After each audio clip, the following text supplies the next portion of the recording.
Good morning, everyone, and welcome once again to Wednesday Weekly Profit Talk. We do this every single week, as the name would imply. So, every Wednesday, we come and we talk for a few minutes about the things that affect your bottom line in your medical practice. And sometimes we've got advice that stretches beyond medical practices and into the real world of other small businesses because we do like to talk about taxes here. In fact, this is beginning the first in a three-part series, conversations about the September 15th estimated tax payment deadline. The topic this week is don't let September 15th catch you off guard. Now, you might be thinking, what are these estimated taxes? Or uh, there are probably many of you that have had your taxes done by somebody that's given you four of those uh, ES vouchers. The number on it is actually 1040-ES, and what that will do is basically provide you with vouchers to send in with a check to the IRS four times a year. The deadlines are April 15th, June 15th, September 15th is the third one coming up.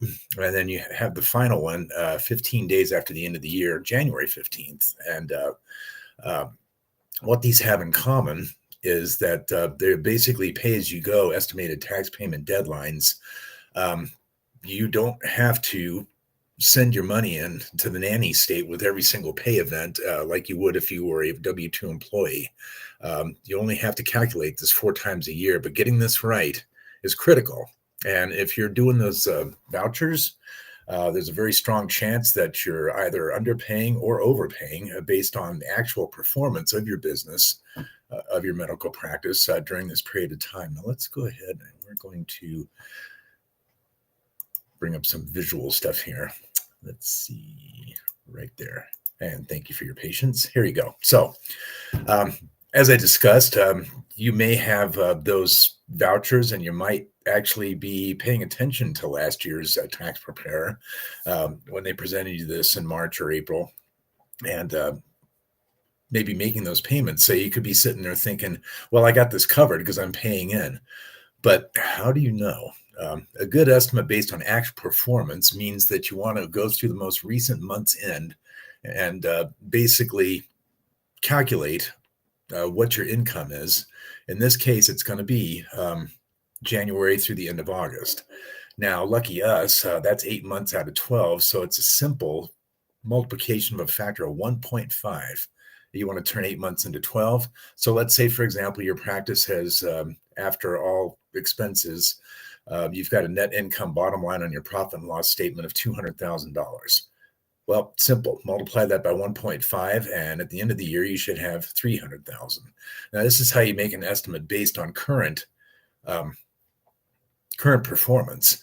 You can't know what this number was going to be when you were doing your taxes back in March, or indeed what your number was going to be when you were making your money in 2024. So therein lies the danger of basically doing last year's tax and dividing by four. And I know that the IRS rule states that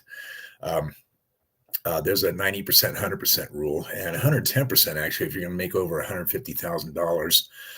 It is our professional opinion here at my firm and the way that we do business is we basically calculate the tax on a 100% basis. Whether or not you actually are going to owe estimated tax, you want to pay it in anyway. And we'll get into why in a second here. So now let's talk about the sweet spot. I call this throwing the dart and hitting the bullseye. The bullseye for me in my practice is $500.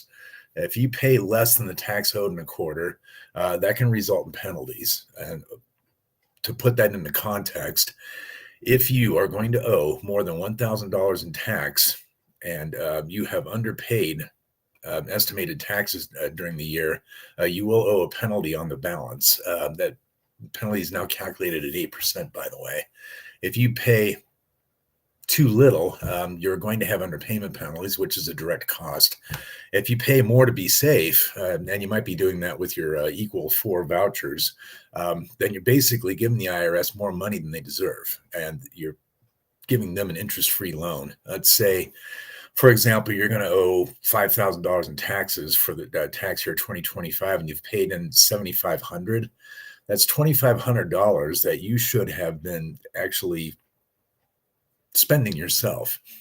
2,400 of that divided by 12 months, that's $200 a month. And this is why we basically preach reasonably accurate estimated tax payment advice with every single quarter. It really does matter.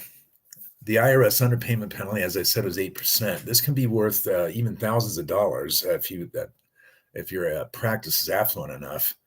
I was talking about the $500 sweet spot. Now, what that means to me is if we miss that a little bit and you're still within 1,000, that's great. And honestly, it can be disturbing to folks sometimes, the possibility of actually owing money in. But you want to make sure that that number that you owe is going to be 3 whole digits less than $1,000. So if you owe the IRS, for example, at the end of the year, $850, as far as I'm concerned, that's a small win. If you owe them under 500, even better. Is it possible? Absolutely is. If you have the right guidance, with professional tax planning and preparation, as well as books guidance. And if you know your score every single month throughout the year and making good estimated payments, you absolutely can hit that sweet spot. And then guess what? Your tax filing is actually a measure of metrics and no longer a source of tension for you. So that's just a win-win. You only have to pay in 4 times a year, and we have mentioned the deadline. So a good estimate requires analyzing your current year's actual performance. I mentioned that earlier. You just basically take the months that have elapsed up to the point of your estimate. So let's say, for example, this is real world. We're talking about September 15th. So right now, as I record this, is 27th of August. You're going to have a profit and loss statement from your financial statements in your accounting software. Please tell me that you're using accounting software. So very important that you're tracking your information. I always like to lean back on the allegory of a good college basketball coach. If he can only see 1/3 of the scoreboard, how many timeouts are left, how many fouls he's got left to give, those sort of things, he can't call a play without a total view of the picture. And I'm asserting that your business should be looked at with the same level of attention. You can't call the play if you don't know the score. So analyzing your current year's actual performance, as I stated, January through August was exactly 8 months, but even earlier in the year, let's say you're doing the June deadline, for example. So what you want to do is measure your January through May performance. That's 5 months. And since 5/12 reciprocated is 2.4, then you take your January through May performance for 5 months, multiply it by 2.4. You have an estimate of what your income is going to be for the entire year.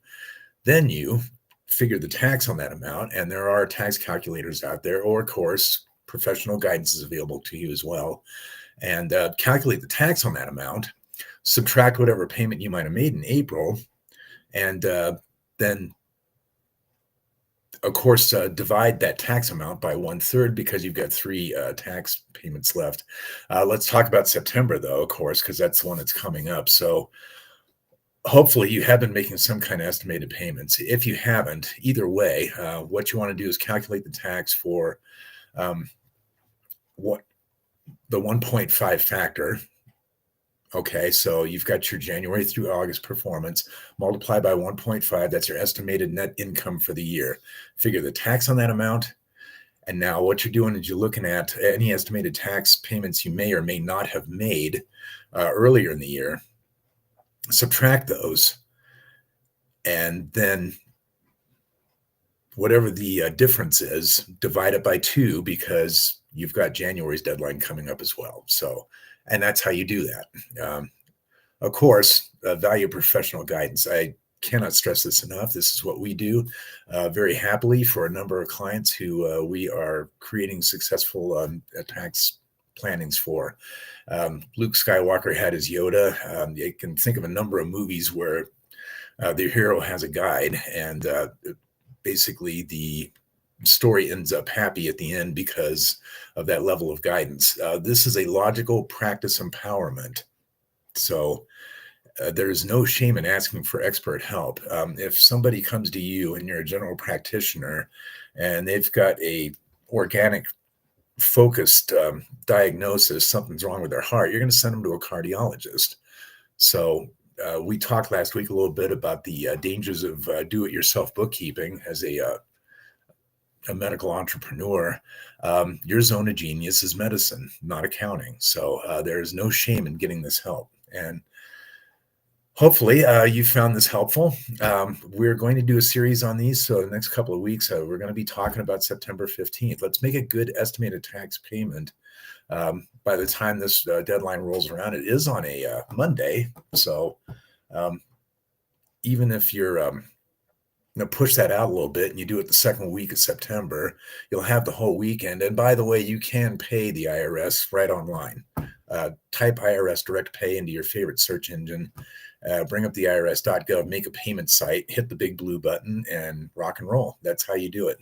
If you have any questions about that, we're on 3 different media here. We're coming to you live on both YouTube and LinkedIn, as well as Facebook. And what all 3 of those have in common is they do have comments capability where you can actually reply to the post. If you say help or more information or reach out to me, we'll do that, and we'll do it within 24 business hours of your message. So reach out if you'd like to have more help. In the meantime, I hope you have an amazing rest of your Wednesday and the rest of the week.